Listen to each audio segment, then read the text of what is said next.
नमस्कार फ्रेंड्स, मैं निरंजन कुमार स्वागत करता हूं आप सभी को आपके अपने इस यूट्यूब चैनल पर। जैसा कि आप स्क्रीन पे देख सकते हैं, लिखा हुआ है जैक बोर्ड मैट्रिक परीक्षा 2025।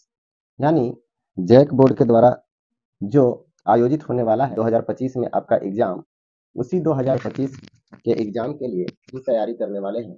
और उसमें जो महत्वपूर्ण प्रश्न आने वाले हैं, उसी महत्वपूर्ण प्रश्न को आज हम लेकर के आए हैं। आपके पास यहाँ सामने देख सकते हैं, लिखा हुआ है प्रश्न 1 लेकिन कॉन्सेप्ट 3। इसका अर्थ यह है कि क्वेश्चन आपका एक ही होगा, लेकिन हम 3 सवाल को हल करेंगे। पहला आएगा माध्य। माध्य कैसे ज्ञात करेंगे, इसको सीखेंगे। फिर कहता है बहुलक। बहुलक कैसे ज्ञात करेंगे, ये भी सीखेंगे हम यहीं पे। इसके बाद माध्यक कैसे निकालेंगे, ये भी सीखेंगे। आपको बता दें कि चाहे वो माध्य हो, बहुलक हो या फिर माध्यक हो, ये तीनों में से कोई भी हो, एक सवाल एग्जाम में पक्का आने वाला है। और वो भी 5 नंबर आपको देने का काम करेगा। अगर आप सही उत्तर देते हैं, सही बनाते हैं, तो आपको 5 नंबर 100% गारंटी है कि मिलेगा। एक नंबर भी उसमें कटने वाला नहीं है। आप देख सकते हैं आपके सामने आ गया एक क्वेश्चन, और इसी क्वेश्चन को लेकर के और हमको बढ़ना है आगे। एक एक सवाल को, मतलब एक एक तरीका को आपको इतना ध्यान से समझना है कि एग्जाम में एक भी सवाल ना छूटे। और खास करके ये माध्य, माध्यक और बहुलक से रिलेटेड जो एक क्वेश्चन आने वाला है, जो 100% गारंटी है, आता ही है, ना आने का बात ही नहीं, और वो 5 नंबर का है। तो इसके लिए आपको तैयार रहना है। अभी हम आपको सिखाते हैं कि इसको बनाते कैसे हैं। तो सबसे पहला चीज हम लोग इसमें निकालेंगे क्या, क्या निकालने के लिए हम यहाँ आए हैं। तो आपको पहला बताया गया कि हम लोग को निकालना है सबसे पहले माध्य। सबसे पहले हम लोग माध्य निकालने सीखेंगे। दूसरा जो हमारा होगा वो होगा बहुलक। दूसरे नंबर में हम लोग निकालेंगे बहुलक को, कि बहुलक कैसे ज्ञात करेंगे। और तीसरा नंबर जो हमारा होगा वो होगा माध्यक का। बिल्कुल एकदम 100% गारंटी बोल रहा है कि 100% गारंटी है कि आना ही है, ना आने का बात ही नहीं। इसलिए ध्यान से समझिएगा।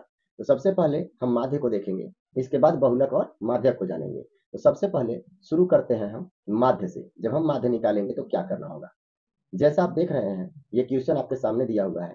सेम टू सेम क्वेश्चन आपके एग्जाम के पेपर में रहेगा। आपको करना क्या है, ये जो आपका टेबल तालिका आप देख रहे हैं ना, ये पड़ा हुआ है। ये पड़ा हुआ नहीं रहेगा, जब हम इसको हल करेंगे प्यारे, तो ये खड़ा रहेगा। खड़ा का मतलब सीधा करके लिखना है। आखिर सीधा करके लिखे तो लिखे कैसे। हाँ तो देखिए, अब हम समझाते हैं आपको कि आप कैसे सीधा करके लिखेंगे। लेकिन उससे पहले हम एक बार क्वेश्चन आपको पढ़ करके समझा देते हैं, ताकि आपको दिक्कत न हो। क्वेश्चन कहता है कि विद्यार्थियों के एक समूह द्वारा अपने पर्यावरण संचेतना अभियान के अंतर्गत एक सर्वेक्षण किया गया है। एक सर्वेक्षण किया गया किसके लिए, पर्यावरण संचेतना अभियान के अंतर्गत, कि पर्यावरण को किस प्रकार से सुरक्षित रखा जाएगा। अब क्या सर्वेक्षण किया गया उसमें देखिएगा, जिसमें उन्होंने एक मोहल्ले के 20 घरों में लगे हुए पौधों से संबंधित निम्नलिखित आंकड़े एकत्र किए। मतलब 20 पौधे, जो एक मोहल्ले में 20 घर जो थे, उन 20 घर में किस तरह के पौधे लगे हुए हैं, उसका उन लोगों ने क्या किया, सर्वेक्षण किया। कीजिएगा, यहाँ पे बोलता है प्रति घर माध्य पौधों की संख्या ज्ञात कीजिए, कि एक घर में पौधों की संख्या कितनी है। मतलब माध्य, याद रखिएगा, माध्य पौधों की संख्या ज्ञात करना है कि एक घर में माध्य पौधों की संख्या कितनी है। तो उसके लिए आपके सामने यहाँ दिया हुआ है पौधों की संख्या, जिसमें 0 से 2 पौधे लगने वाले घरों की संख्या आपके सामने देखिए दिया हुआ है 1। पौधों की संख्या 0 से 2, 0 से 2 का मतलब 0 से लेकर के 2 ठो पौधा लगाने वाला घर कितना है, घरों की संख्या तो 1। फिर आगे बोला 2 से 4 पौधा, 2 से लेकर के 4 पौधा तक लगाने वाला जो भी घर है उसकी संख्या 2 है। इसके बाद 4 से 6 जो पौधे लगाए हैं उस घर की संख्या 1 है। इसके बाद 6 से 8 पौधा जिसके घर में है उन घरों की संख्या 5 है। 8 से 10 पौधा लगाए जाने वाले घरों की संख्या 6 दिया हुआ है। 10 से 12 पौधे जिन घरों में लगे हुए हैं उन घरों की संख्या आपका 2 दिया हुआ है। 12 से 14 जो संख्या है किसका, पौधों का, वो 3 घर में आपको दिखाई देगा। इसी तरह से आप समझ गए होंगे कि क्वेश्चन में क्या क्या दिया, पौधों की संख्या दिया हुआ है, और साथ ही साथ हमारे सामने घरों की संख्या दिया हुआ है। लेकिन घरों की संख्या पूर्णांक के रूप में दिया है प्यारे, और जो हमारे सामने पौधों की संख्या है वो आपका वर्ग अंतराल के रूप में दिया हुआ है।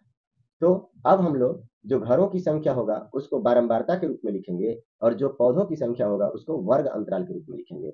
तो सबसे पहले हम करेंगे क्या, उसको ध्यान से समझिएगा। एक एक बात को जब नहीं समझिएगा तो प्रॉब्लम हो सकता है। इसलिए कभी भी जब आपको समझाया जाए तो बिल्कुल ध्यान से उसको समझने का प्रयास कीजिएगा, और नहीं तो छूट जाएगा तो फिर बाद में समस्या आपको झेलना पड़ेगा। चलिए कुछ करना नहीं है, सबसे पहले जब हम हल करेंगे तो क्या लिखेंगे समझिएगा। जब हम हल करेंगे प्यारे तो इसमें तालिका बनाना पड़ता है। तो हम आपके सामने एक तालिका बना रहे हैं, आप ध्यान से देख सकते हैं कि तालिका किस प्रकार से बन रहा है।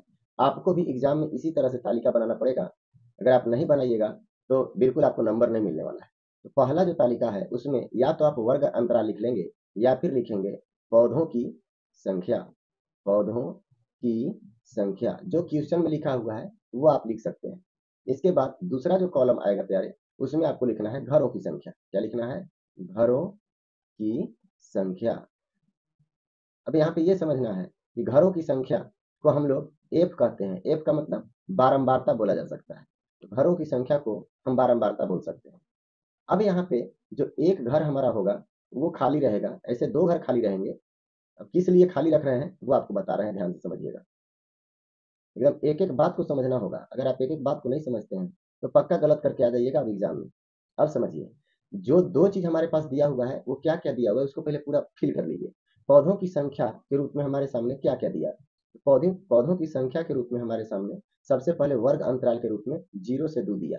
इसके बाद है 2 से 4, इसके बाद 4 से 6, फिर 6 से 8, 8 से 10, 10 से 12 और 12 से 14। यही आपका वर्ग अंतराल दिया हुआ है। किस रूप में दिया हुआ है? पौधों की संख्या के रूप में। पौधों की संख्या के रूप में हम लोग वर्ग अंतराल भी लिख लिए। जब हम वर्ग अंतराल लिख लिए तो इसके बाद उसके सामने जो हमारे पास बारंबारता दिया हुआ है प्यारे, उस बारंबारता को भी लिखेंगे। तो आइए अब हम लोग बारंबारता को लिखते हैं कि बारंबारता हमारे सामने क्या क्या दिया हुआ है। तो ध्यान दीजिएगा, 0 से 2 का जो बारंबारता है प्यारे वो है आपका सामने 1। अब देख सकते हैं यहाँ 0 से 2 पेड़ लगाने वाले घरों की संख्या 1 है, यानी उसकी बारंबारता 1 है। अब 2 से 4 का बारंबारता देखिए 2 दिया हुआ है, तो इस 2 से 4 के सामने हम लिखेंगे 2। अब 4 से 6 के सामने या 4 से 6 का जो बारंबारता दिया हुआ है वो 1 है, तो 4 से 6 के सामने हम 1 लिखेंगे। इसके बाद 6 से 8 की बारंबारता 5 है, तो 6 से 8 के सामने हम क्या लिखेंगे? 5। इसी प्रकार से आगे बढ़ेंगे तो हमको मिलेगा 6। इसके बाद 2 है बारंबारता और इसके बाद 12 से 14 का बारंबारता 3 है। क्लियर है? इतना चीज अगर समझ में आ गया होगा तो अब आपको सवाल बनाने से कोई नहीं रोक सकता है। ध्यान से सिर्फ समझिएगा करना क्या है। अब यहाँ पे एक चीज और लिखना पड़ता है हमको, और वो है वर्ग चिन्ह। क्या है? वर्ग चिन्ह। और इस वर्ग चिन्ह को हम लोग जानते हैं क्या कहते हैं? एक्स कहते हैं। ठीक है। अब यहाँ पे एक्स हमको निकालना है, तो एक्स निकलता कैसे है, कैसे हम एक्स प्राप्त करें? तो उसके लिए क्या करना होता है कि जो भी हमारे सामने वर्ग अंतराल दिया हुआ था, तो उस वर्ग अंतराल का जो निम्न सीमा होता है और उच्च सीमा, उन दोनों को जोड़ करके और 2 से डिवाइड किया जाता है उसमें। आपको हम ऊपर यहाँ लिख करके दे देते हैं ताकि दिक्कत न हो। तो सबसे पहले हमको लिखना है वर्ग चिन्ह, यानी मान लीजिए हम एक्स डायरेक्ट लिखते रहे। एक्स बराबर निम्न सीमा, निम्न सी निम्न सीमा प्लस उच्च सीमा, उच्च सीमा और बट्टा में क्या आ जाएगा? 2। इसी के सहायता से हम लोग जानते हैं क्या निकालेंगे? वर्ग चिन्ह निकालेंगे एक एक करके। तो चलिए सबसे पहले अगर हम बात करें पहले वर्ग अंतराल के अनुसार 0 से 2 वाला में, 0 से 2 वाला में जो निम्न सीमा है वो है 0 और 2 उसका उच्च सीमा है, और इसी में 2 से डिवाइड करना है। तो 2 और 0 को ऐड करेंगे तो 2 होगा और बट्टा में 2, 2 से 2 कटेगा तो आ जाएगा आपका 1। तो यहाँ जो आया वर्ग चिन्ह फर्स्ट वाला में वो कितना आ गया? 1। अब हम बात करेंगे कि आखिर वर्ग चिन्ह जो निकला वो तो 1 आ गया। अब अगला के लिए कितना आएगा? तो 2 से 4 के लिए बात किया गया। 2 से 4, 2 आपका निम्न सीमा हो गया और उच्च सीमा 4 हो गया। जब ये दोनों को जोड़ेंगे और 2 से भाग लगाएंगे वर्ग चिन्ह मिल जाएगा। 2 और 4 6 और बट्टा में 2, 2 तिया 6, 3 बार में कट गया। तो यहाँ पे आपका जो वर्ग चिन्ह होगा वो कितना हो जाएगा? 3। इसी तरह से आगे की ओर बढ़ते चलना है। अब हम इधर बना करके नहीं बताएंगे, डायरेक्ट यहाँ पे जोड़ करके आधा कर देंगे। देखिए 4 और 6 का अगर वर्ग चिन्ह निकालना हो, वर्ग अंतराल किसका? 4 6 का, तो 4 और 6 को जोड़िए, 4 6 10, 10 का आधा मतलब 2 से भागा करना है। 10 का आधा कर देंगे तो हमारे पास मिल जाएगा 5। इसके बाद फिर 6 और 8 वर्ग अंतराल जो दिया हुआ है उसका वर्ग चिन्ह क्या होगा उसको लिखिए। तो 6 और 8 दोनों को जोड़िए, 6 और 8 14, 14 का आधा कितना हो जाता है? 7। यहाँ पे लिख लेंगे 7। इसके बाद 8 और 10 ये दोनों का वर्ग चिन्ह क्या होगा? 8 और 10 जो वर्ग अंतराल है उसका वर्ग चिन्ह क्या होगा उसको देखना है। तो 8 और 10 मिलकर हो जाता है 18। अगर हम 18 का आधा करेंगे तो कितना आ जाएगा? 9। ये रहा आपका 9। फिर आगे बढ़िए। अगर हम 10 और 12 दोनों को ऐड करके और 2 से भाग करें, मतलब उसका वर्ग अंतराल निकालें तो क्या होगा? तो 10 और 12 दोनों को जोड़ेंगे तो हो जाएगा 22, और 22 का आधा करेंगे मतलब 2 से भाग करेंगे तो आ जाएगा 11। इसी प्रकार अगर हम 12 और 14 दोनों को जोड़ते हैं तो हो जाएगा 26, और 26 को जब 2 से भाग करेंगे तो कितना आ जाएगा? 13। तो यही आपका वर्ग चिन्ह मिल गया। इतना तक तो क्लियर हो गया होगा। अब एक चीज और हमको निकालना पड़ेगा, जानते हैं क्या? तो वो निकालना होगा एफ, क्योंकि माध्य का जो सूत्र होता है प्यारे, वो होता है सिग्मा एफ बटा सिग्मा एफ। जैसा कि हम आपके सामने यहाँ पे लिख करके दे दे रहे हैं ताकि आपको दिक्कत न हो समझने में। याद रखिएगा, जब हम माध्य निकालेंगे तो माध्य का सूत्र क्या होगा उसको समझना है। माध्य बराबर होता है सिग्मा एफ एक्स बटा सिग्मा एफ। अब आपके दिमाग में ये चल रहा होगा कि सिग्मा एफ एक्स क्या होता है। सिग्मा का मतलब होता है योग। ये जो चिन्ह आप देख रहे हैं ये आपका सिग्मा है। ये जो चिन्ह देख रहे हैं ये आपका सिग्मा है, और ये जो सिग्मा है उसका अर्थ है कि योग करने के लिए वो बोल रहा है। तो योग करेंगे हम लोग। तो ध्यान दीजिएगा, यहाँ अगर हमको निकालना होगा क्या? एफ एक्स निकालना है। एफ एक्स निकालेंगे तो मान क्या आएगा वो एक एक करके समझते चलिए और देखते चलिए। देखिएगा, एफ एक्स निकालना होगा तो एफ हमारे पास यहाँ है 1, और एक्स भी है 1। एफ और एक्स दोनों को आपस में गुना करेंगे, फर्स्ट वाले को फर्स्ट वाले के साथ, सेकंड वाले को सेकंड वाले के साथ, थर्ड वाले को थर्ड वाले के साथ। इस तरह से हम लोग मल्टीप्लाई करते हुए और एफ एक्स वाले कॉलम में लिखते चलेंगे। 1 और 1 में मल्टीप्लाई करेंगे तो 1 होगा। उसी तरह से 2 में 3 से गुना करेंगे, मतलब एफ में 2 है और एक्स में 3 है, तो 2 और 3 को गुना करेंगे तो 2 किया 6 हो जाएगा। उसी प्रकार से 1 से अगर हम 5 में गुना करते हैं तो क्या आ जाता है? 5। उसी तरह से 5 में 7 से गुना करेंगे, 5 सत्ते 35 हो जाएगा। फिर 6 से 9 में गुना करेंगे, 6 9 54। फिर आगे बढ़ेंगे 2 से 11 में, 11 दूनी 22 हो जाएगा, और 3 से 13 में गुना करेंगे, 13 तिया 39 होता है, यानी 39 हो गया। अब इतना ही जरूरत था हमको। इतना अगर निकल गया तो समझिए आपका माध्य निकल गया। तो माध्य निकालने के लिए जो फॉर्मूला है हमारे पास उसको आपके सामने रखते हैं और इसको हल करके आपको दिखाते हैं कि माध्य कैसे निकलेगा। तो आइए इधर ध्यान देते हैं, थोड़ा सा दिखना चाहिए क्वेश्चन भी। चलिए अब हम लोग क्या करने वाले हैं, यहाँ पे हम आपको माध्य निकाल करके दिखाएंगे। तो ध्यान दीजिएगा, माध्य निकालने से पहले सबसे पहले आपको क्या लाना है या फिर क्या मिलना चाहिए? तो सिग्मा एफ एक्स मिलना चाहिए। हमारे पास जहाँ एफ एक्स है प्यारे, वहीं पे हम निकाल लेते हैं sigma F x. Sigma F x जब निकालेंगे, सिग्मा एफ एक्स बराबर होगा क्या? जितना भी ये एफ एक्स आप देख रहे हैं इन सबको ऐड करना है, मतलब जोड़ना है। चलिए जोड़ना शुरू करते हैं। 9 इकाई वाले को सबको पहले जोड़ते हैं। 9 2 11, 11 और 4 15, 15 और 6 21, 21 और 5 26, 26 और 6 26 और 6 हो जाता है 32, और 1 33, 33 का 3 हासिल बच गया 3। अब ये 3 हासिल और 3 यहाँ 6, 6 और 3 9, 9 और 3 12 और 5 17, यानी आ गया हमारे पास 1 7 और 3, कुल मिलाकर के 173। 173 आपका सिग्मा एफ एक्स हो गया। अब हमको क्या चाहिए? देखिए, हर के रूप में जब माध्य निकालेंगे तो बट्टा में हमको सिग्मा एफ लाना है। सिग्मा एफ कहाँ से आएगा? देखिए, एफ के नीचे हम सिग्मा एफ लिख रहे हैं, और जितना भी एफ है वो सबको ऐड करने वाले हैं। चलिए ऐड करते हैं। जब 1 और 2 जोड़ेंगे तो हो जाएगा 3, 3 में 1 जोड़ेंगे तो 4 हो जाएगा, 4 में 5 जोड़ेंगे तो 9 हो जाएगा, 9 यानी 9, 9 में से 6 जोड़ेंगे तो 9 में 6 जोड़ने के बाद आ जाएगा 15, 15 में 2 जोड़ेंगे हो जाएगा 17, और 17 में 3 जोड़ देंगे हो जाएगा। एक बार इधर वाला ऐड कर लेते हैं, 1 और 6 7, 7 और 5 5 मिल करके 10, 7 और 10 17, 17 और 4, 17 और 4 हो गया 21, 21 और 2 हो गया 23, 23 और 9 यहाँ पे देखिए गलती हुआ है, 23 और 9 कितना हो जाएगा? 23 और 9 को जोड़िएगा तो हो जाएगा 32। यहाँ पे 32 का कितना आना चाहिए था? 2, जबकि हम लोग जोड़ में क्या कर दिए थे? 33 कर दिए हैं। यही सब छोटा छोटा जो मिस्टेक है वो मिस्टेक नहीं होना चाहिए। एक बार फिर से ट्राई कर लेते हैं ताकि कंफ्यूजन ना हो आपको। 9 और 2 11, 11 4 15, 15 5 20, 20 और 5 25, 25 और 6 31, और 1 32 का 2 हासिल 3, 3 हासिल और 3 यहाँ 6, 6 और 2 8, 8 5 13, 13 और 3 16, मतलब 3 3 6, 6 5 11, 11 2 13, 13 और 3 16, यानी कुल मिलाकर के हमारे पास 16 ही आ रहा है, जबकि यहाँ हम लिख कितना चुके हैं? 17। छोटा छोटा मिस्टेक है जो बिल्कुल आपको नहीं करना, याद रखिएगा। अकबक में बिल्कुल गलत नहीं करना है, एकदम ध्यान से समझते चलना है, और जहां भी दिक्कत हो कमेंट करके आपको बताना भी है। तो अभी हम क्या बता रहे थे, इसको तो हम लोग क्लियर कर लिए, मतलब सिग्मा एफ एक्स भी देख लिए और सिग्मा एफ भी देख लिए। चलिए समझिए, इधर देखते हैं हम लोग कैसे लिखेंगे। यहाँ पे जगह आपका खाली है, देखिएगा हम लोग माध्य लिख रहे हैं। माध्य बराबर होता है सिग्मा एफ एक्स बटा सिग्मा एफ। नहीं दिखेगा तो बताइएगा। तो सिग्मा एफ एक्स का वैल्यू कितना है 162 यानी 162 और बटा में सिग्मा एफ का वैल्यू क्या है, सिग्मा एफ हमारे पास 20 दिया हुआ है, यहाँ पे हम 20 लिखेंगे। अब 2 से कट रहा है तो इसको काट देना है, यह हो गया 2 दहा 20, 2 से इसको काटेंगे 2 अठे 16 और 2 एकम 2। तो इसको डेसिमल में बदलिएगा, डेसिमल में आपका आंसर आ जाएगा 8.1, क्योंकि नीचे एक पर एक जीरो है यानी 10 है। जो हम 10 से 81 में भाग करेंगे तो आपके पास डेसिमल में आ जाएगा आंसर 8.1 और यही आपका आंसर हो गया। उम्मीद है आपको माध्य निकालने आ गया होगा। अगर माध्य निकालने आ गया हो तो कमेंट करके हमको बताएं कि क्या आपको समझ में आ गया। अगर आ गया होगा तो लाइक कर दीजिएगा वीडियो को, साथ ही साथ शेयर भी कर दीजिएगा अपने दोस्तों के पास, ताकि वो भी इसी वीडियो के माध्यम से माध्य माध्यक और बहुलक निकालने सीख सकें। जब इतना आपका क्लियर हो जाएगा ना, तो इसी में से आपको और भी कुछ करना है। तो पहला चीज कि इतना तो आपको माध्य निकालने में यूज हो गया, लेकिन इतना हमको आगे जो बहुलक निकालेंगे उसमें इतना कुछ करने का जरूरत नहीं है।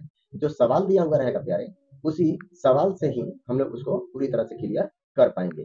तो चलिए जो हमारे पास है उसको लिखना शुरू करते हैं। तो बहुलक निकालने के लिए सबसे पहले हम आपके सामने रखते हैं बहुलक का सूत्र। तो ध्यान दीजिएगा, यहाँ पे है बहुलक। बहुलक का सूत्र क्या होता है, तो L plus F1 minus F0 बटा 2F1 minus F0 minus F2 into में H आता है। क्लियर है। अब इसी के माध्यम से हमको सब चीज समझ लेना है। सब चीज का मतलब क्या समझना है, तो जो जो इसमें दिया हुआ है उसका मान हमको निकालना होगा। अगर उसका मान हम नहीं निकाल पाते हैं तो आगे आप बिल्कुल नहीं बना पाएंगे। सबसे पहले तो मान पता करना होगा कि आखिर मान होगा क्या। तो उसके लिए आपको करना क्या है उसको ध्यान से समझिएगा, समझा रहे हैं आपको। ये जो आप देख रहे हैं ना इधर, इसका कोई जरूरत अब नहीं रह गया है। ये जो आप देख रहे हैं इसका कोई जरूरत नहीं है। इतना ही से आपका क्लियर हो जाने वाला है। जो क्वेश्चन दिया हुआ रहेगा उसी से आप डायरेक्ट बना लीजिएगा, फिर इसमें और कुछ निकालने का जरूरत नहीं है, जैसे माध्य में निकालना था। इस बात को आप ध्यान दीजिएगा। तो आइए शुरू करते हैं। सबसे पहले हमको निकालना है एल। ये एल क्या होता है पहले उसको समझिए। एल जो होता है प्यारे, वो सबसे बड़ा जो बारंबारता होता है। बहुलक बारंबारता जो होता है, बहुलक का मतलब जो सबसे बड़ा आपको दिखाई देगा, जिसका मान सबसे ज्यादा होगा। तो बहुलक वर्ग अंतराल का जो सबसे निम्न सीमा होता है प्यारे, उसी को एल कहा जाता है। ये जो आप 6 देख रहे हैं वो आपका एफ कहलाएगा। क्या कहलाएगा, एफ। और इसी एफ को हम लोग F1 कहते हैं। मतलब अगर हमको F1 चाहिए तो F1 के लिए हम वर्ग अंतराल यानी एफ वाला में देखेंगे। तो एफ वाला में आपका क्या निकल रहा है, तो एफ वाला में हमको ये देखना है कि सबसे बड़ा कौन है। सबसे बड़ा हमारे पास 6 दिखाई दिया वर्ग बारंबारता वाला में। बारंबारता वाला में हमको अगर 6 दिखाई दे रहा है तो F1 बराबर कितना हो गया 6। अब हमको देखिए F1 तो चाहिए ही, लेकिन सबसे पहले हमको L चाहिए था। तो L कहाँ है, तो यही जो F1 है उसी के सामने वाला वर्ग अंतराल को देखना, इसी के जस्ट सामने वाले वर्ग अंतराल को। और ये जो वर्ग अंतराल है प्यारे, ये जो वर्ग अंतराल आप देख रहे हैं, इसी वर्ग अंतराल का जो सबसे निम्न सीमा होगा, निम्न सीमा का मतलब समझ रहे हैं, यहाँ पे दो सीमाएं होती हैं, एक निम्न सीमा एक उच्च सीमा। निम्न सीमा का मतलब कम वाला मान और उच्च सीमा का मतलब अधिक वाला मान। तो कम वाला मान कितना है 8, तो यही जो 8 है ना वही आपका एल कहलाएगा। क्या कहलाएगा, एल। अब यहाँ पे हम आपके सामने लिख दे रहे हैं कि एल बराबर 8 आ गया। एल का मान तो क्लियर हो गया। अगर एल का मान क्लियर हो गया तो अब हमको क्या चाहिए, F1। F1 आपके पास कितना है, देखिए यहाँ 6 लिखा हुआ है, हम लोग निकाल के बैठे। F1 6 हो गया। अब हमको क्या चाहिए, F0 चाहिए और एक तो F2 चाहिए। तो चलिए पहले F0 की बात करें।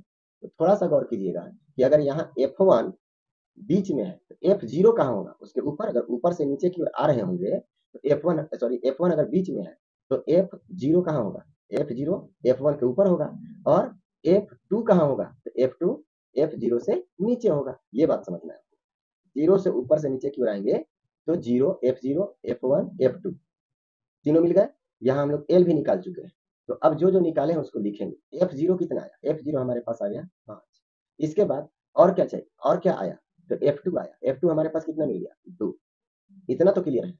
अगर क्लियर हो तो लाइक जरूर कर दीजिए। अब हमको पता क्या करना है, एक जो लास्ट में बचा हुआ है H, तो H हमको पता करना है। H बराबर क्या होगा, तो याद रखिएगा H जो हम लोग निकालते हैं प्यारे, वो कोई भी वर्ग अंतराल यहाँ से लेकर के यहाँ तक जितना भी वर्ग अंतराल है आपका, उसमें से कोई भी वर्ग अंतराल लेकर के और उच्च सीमा में से निम्न सीमा को घटा दीजिए, जो मिलेगा वही आपका एच कहलाएगा। तो अगर हम लोग एच की बात करें तो एच बराबर, मान लीजिए हम शुरुआत में यहाँ वाला लेते हैं, ये जो आप देख रहे हैं 0 और 2, तो 0 और 2 में से अगर हम 0 को माइनस करते हैं तो कितना मिल जाता है 2। हर कंडीशन में आपका सेम ही मिलेगा, तो कोई भी वर्ग अंतराल में से आप घटा सकते हैं। तो आप कहिए कि नहीं सर उसके नीचे वाला में, तो नीचे वाला की अगर हम बात करें तो अगर हमारे पास 2 और 4 है तो उच्च सीमा में से निम्न सीमा को घटाना है, तो 4 में से 2 घटाएंगे, 4 में से 2 घटाएंगे तो कितना आएगा 2। हर कंडीशन में आपका 2 ही आने वाला है। तो अगर 2 आ रहा है तो अब हम लोग यहाँ पे क्या लिखेंगे, यहाँ पे लिखेंगे एच बराबर 2। क्लियर? अगर इतना चीज समझ में आ गया होगा, बताइए क्या सवाल बनाने में दिक्कत है? नहीं। अब सब चीज हमारे पास हो गया, और सब चीज जब हमारे पास हो गया तो सिर्फ सूत्र पर बैठाना है और आंसर लेकर के आना है। तो चलिए शुरू करते हैं। बहुलक बराबर L plus F1 minus F0 बटा 2F1 minus F0 minus F2, और कोष्ट में पैक करके और गुना करना है हमको, सॉरी एच से, एच का मान 2 ही था, तो एच से हमको क्या कर देना है, गुना कर देना है। चलिए वैल्यू पुट करते हैं। एल का वैल्यू क्या था, देखिए यहाँ पे एल का वैल्यू 8 है, 8 लिखेंगे, प्लस F1 का वैल्यू 6 है, 6 लिखेंगे, माइनस F0 का वैल्यू 5 है, 5 लिखेंगे, बटा 2F1, 2 इंटू F1 की जगह पर कितना है प्यारे, 6, अभी तुरंत लिखें, तो यहाँ भी क्या लिखना होगा 6, माइनस F0 आपके पास कितना है, तो F0 देखिए 5 है, यहाँ पे लिखेंगे 5। इसके बाद आगे बढ़ेंगे, F2 चाहिए हमको, तो F2 हमारे पास कितना है, देखिए 2, तो लिखेंगे 2, इसी को कोष्ट में पैक करेंगे, इनटू हम लोग करेंगे एच से गुना। एच बराबर हमारे पास 2 है, तो हम यहाँ पे 2 लिख लेते हैं, और वैल्यू रखने के बाद अब धीरे धीरे आगे बढ़ेंगे। तो ध्यान दीजिएगा 8 है, 8 लिखेंगे, प्लस अगर हम बात करें यहाँ घटाने का, तो घटाएंगे तो क्या मिलेगा उसको समझिए। 6 में से 5 खर्च आपको मिल जाएगा 1, और नीचे आइए 2 से जब 6 में गुना करेंगे तो हो जाएगा 2 6 12, ये हो गया 12। अब यहाँ आप देख सकते हैं दोनों में माइनस दिया हुआ है, तो दोनों में माइनस है तो जुटेगा, 5 और 2 कितना हो जाएगा 7, लेकिन चिन्ह रहेगा माइनस का ही, क्योंकि दोनों में माइनस है, इंटू एच की जगह पर हमको लेना है 2, तो ये हम लिख लिए 2।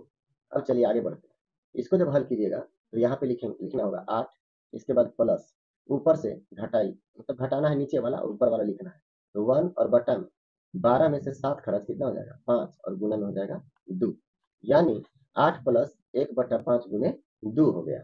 अब इसको जब हम हल करते हैं तो आगे इसको गुना करना पड़ेगा, तो 8 प्लस, जब हम 2 से 1 में गुना करें, क्योंकि पीछा त्रिज्यी कट नहीं रहा है तो उस कंडीशन में 2 से 1 में गुना करना ही ठीक होगा। 2 से 1 में गुना किए 2 आ गया, और 5 से कम 5 आ गया। अब यहाँ पे हम ये बताना चाह रहे हैं कि चलिए ऊपर अब आपको लेकर के चलते हैं, क्योंकि नीचे हमारा जगह फुल हो चुका है। जब ऊपर हम लोग चलते हैं प्यारे, ध्यान दीजिएगा, अगर ऊपर चला जाए तो ऊपर जब जाइएगा तो ध्यान दीजिएगा यहाँ पे हमको करना क्या है, यहाँ पे अभी तक आ गया है 8 प्लस 2/5, और अगर 8 प्लस 2/5 है तो इसको हम लोग को तोड़ना पड़ेगा। तो चलिए तोड़ते हैं, 5 से 8 में गुना करेंगे तो 25 8 40, और 2 को ऊपर वाले अंश को ऐड कर देना, तो 40 और 2 कितना हो जाता है 42, और बटा में 5 रहेगा। अब जब 42 में आप 5 से भाग दीजिएगा तो जो आने वाला है, जो आएगा वही हमारा बहुलक कहलाएगा। तो चलिए आगे बढ़ते हैं, यहाँ पे 5 से भाग लगाना पड़ेगा, 5 से 25 8 40, कितना बच गया था 42, आया 40, बच गया 2, तो 2 के बगल में कुछ उतारने वाला है नहीं, तब उस कंडीशन में क्या करना होगा, यहाँ पे आपको डेसिमल लगाना होगा, और 2 के बाद एक जीरो आएगा, और जब 2 के बाद एक जीरो आ गया तो कितना हो गया 20, 5 से 20 को काटिए, 5 चौका 20, तो आगे आपके पास 8.4, और यही 8.4 आपका क्या है बहुलक है। तो बहुलक आपको क्लियर समझ में आ गया होगा, बहुलक कैसे निकालते हैं। अभी भी किसी को न समझ में आया हो तो कमेंट करके पूछ सकते हैं। तो चलिए ये जो आपका बहुलक था, ये बहुलक का काम हो गया खत्म। अब हम लोग बात करेंगे किसका, माध्यक का। तो आइए लिखते हैं माध्यक का सूत्र क्या होता है, ध्यान दीजिएगा।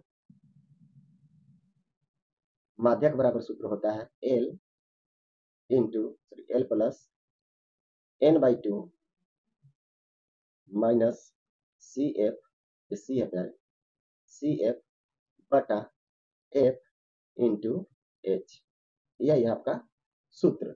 अब इसी सूत्र पर आपको क्या कर देना है, हल कर देना है। अभी तुरंत हम लोग देखे थे कि इसमें जो जो चीज हमारे पास लाना है उसको हम यहाँ लिख ले रहे हैं, इसके बाद आपको एक एक करके समझाते हैं। सबसे पहले हमको चाहिए एल, इसके बाद चाहिए एन, एन जब तक नहीं होगा तो n/2 का वैल्यू नहीं हो पाएगा। इसके बाद हमको चाहिए सी एफ, इसके बाद चाहिए एफ, इसके बाद चाहिए क्या, इसके बाद चाहिए आपको एच, इतना चीज चाहिए। तो क्या आपको अभी तक सी एफ दिखाई दे रहा है? नहीं दिखाई दे रहा है, लेकिन एफ तो दिखाई दे रहा है। अगर एफ दिखाई दे रहा है तो एफ से ही सी एफ निकाला जाता है। एफ से ही क्या निकालते हैं? C F. और जब तक आप सी एफ नहीं निकालिएगा तो ये सवाल हल नहीं हो पाएगा। तो याद रखिएगा, ये जो फर्स्ट वाला एफ है ना प्यारे, वही आपका सी एफ हो जाता है। फर्स्ट वाला जो एफ है वही क्या कहलाने लगता है? C F. ये आपका सी एफ है, यही सी एफ कहलाने लगता है। तो आप थोड़ा सा सोच करके देखिए, वन का फर्स्ट वाला ही सी एफ अगर कहला रहा है तो वन ही होगा।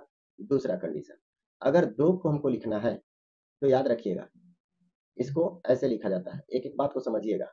ये जो आपके सामने वन आया प्यारे, इस यहाँ से हमने वन को तो यहाँ लिख लिया। अब ये जो वन आया, ये वन इस टू के साथ ऐड होगा, ये टू के साथ जुटेगा, और जब जुटेगा तो इसके सामने आकर के लिखा जाएगा। चलिए, तो एक से जब दो में ऐड करेंगे तो कितना आ जाएगा? तीन। तो यहाँ पे हम लिखने वाले हैं तीन। इसके बाद फिर आगे बढ़ते हैं। फिर ये जो तीन है प्यारे, ये तीन, वो तीन ऐड होगा किसके साथ? इस वन के साथ। वन के साथ जब ऐड करेंगे तो ऐड होकर के इसी के सामने लिखा जाएगा। तो तीन से जब एक को जोड़ेंगे तो हो जाएगा कितना? चार। क्या हो जाएगा? चार। आइए यहाँ पे एक ही कलर से लिखते हैं, ज्यादा अच्छा दिखेगा। तो ये हो गया चार। इसके बाद हमको क्या करना है? यही वाला जो चार था उससे अब की बात पांच में जोड़ना है। अगर पांच जोड़िएगा और इसके सामने लिखिएगा तो क्या होगा? सोच करके देखिए, ये चार और ये पांच दोनों ऐड होने के बाद कितने हो जाएंगे? नौ। अब चलिए फिर से आपको बता दें कि ये जो नौ है ना प्यारे, उससे किसको ऐड करना पड़ेगा? छः को। यहाँ पे छः को ऐड करेंगे तो छः नौ कितना हो जाएगा? नौ छः हो जाएगा 15। और यही जो आप 15 देख रहे हैं उसमें फिर आगे जोड़ना पड़ेगा, ये हो गया 15। अब यही वाला जो 15 आप देख रहे हैं, ये वाला 15 किसके साथ जाकर के जुटेगा? 9 के साथ। और अगर इस ये 15 9 के साथ जुट रहा है तो जुटने के बाद क्या देगा उसको समझिए। क्या देगा? तो 15 से जब 2 को जोड़ेंगे तो 15 और 2 कितना हो जाएगा? 17। यहाँ लिख लेंगे 17। अब अगर हम बात करें कि ये 17 को 3 से ऐड कर देते हैं तो मिल करके कितना बन जाएगा? 17 और 3 20। तो आइए, ये टोटल कितना हो गया?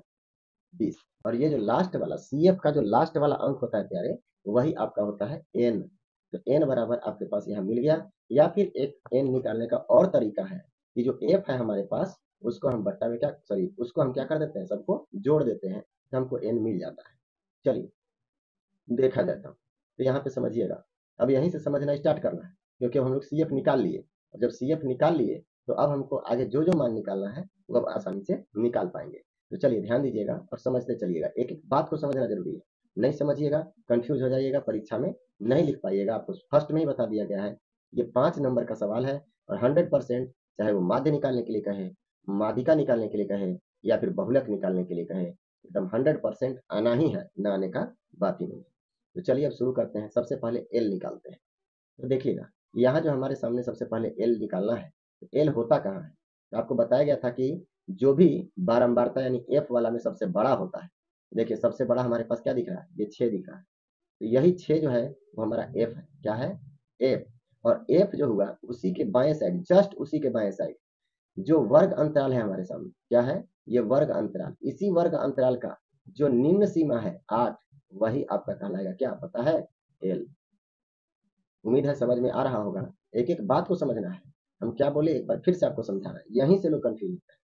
सबसे पहले हमको एफ चाहिए। तो एफ के लिए आप देखिए, जो बारंबारता में सबसे बड़ा होगा वही आपका एफ कहलाएगा।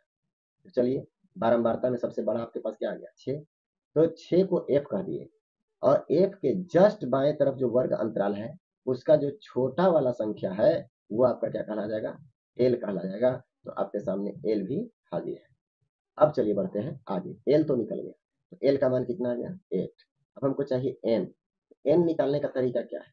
तो या तो आप सभी बारंबारता को जोड़ दें। तो जोड़ने के बाद हम लोग देखे थे कि यहाँ पे एन बराबर आपका आने वाला है 20 यानी 20। और आप देख सकते हैं ये जो सी एफ है प्यारे, उस सी एफ में भी अंतिम में आपका 20 आया है, क्योंकि सबको जोड़ करके ही यहाँ तक पहुंचा गया है। तो यहाँ भी आपका 20 ही होगा।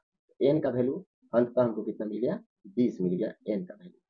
चलिए, तो अब इतना अगर समझ गए होंगे तो एन बराबर यहाँ पे लिखेंगे 20।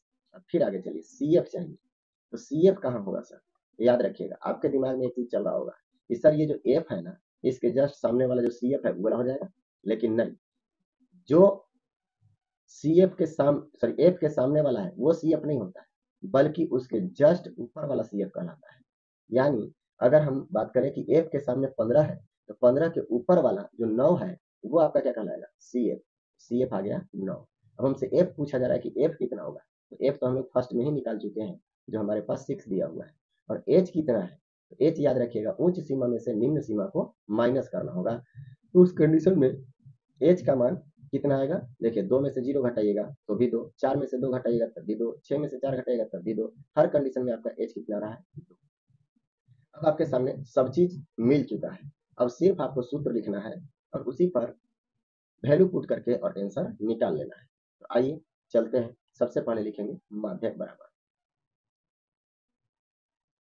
माध्यक बराबर L plus N by 2 minus C F बटा एफ इंटू में आपका क्या हो जाएगा? एच। चलिए अब वैल्यू पुट कीजिए। एल का वैल्यू क्या है हमारे पास? 8 प्लस एन बाई 2, तो एन अगर हमारे पास 20 है तो एन बाई 2 का मतलब 10, यहाँ पे लिखेंगे 10 minus C F, C F आपके पास कितना है? 9, यहाँ पे लिखेंगे 9। फिर बटा एफ, तो एफ के जगह पे 6 है तो लिखेंगे 6 इंटू गुना में आपका क्या है? एच, तो एच का वैल्यू हमारे पास कितना है? 2। चलिए आगे बढ़ते हैं। अब इसको जब हम आगे बढ़ाएंगे, बढ़ाने के बाद 8 प्लस 10 में से 9 घटेगा तो कितना हो जाएगा? 1 और बट्टा में 6 और गुना में 2, 2 एकम 2 और 2 तिया 6, यानी कुल मिलाकर अभी तक कितना आ चुका है? अभी तक हमारे सामने है 8 प्लस 1/3। अब इसी को हल करें, जब इसको हल कीजिएगा 3 से 8 में गुना करेंगे, 3 8 24, 24 में 1 ऐड करेंगे तो हो जाएगा 25 और बट्टा में 3।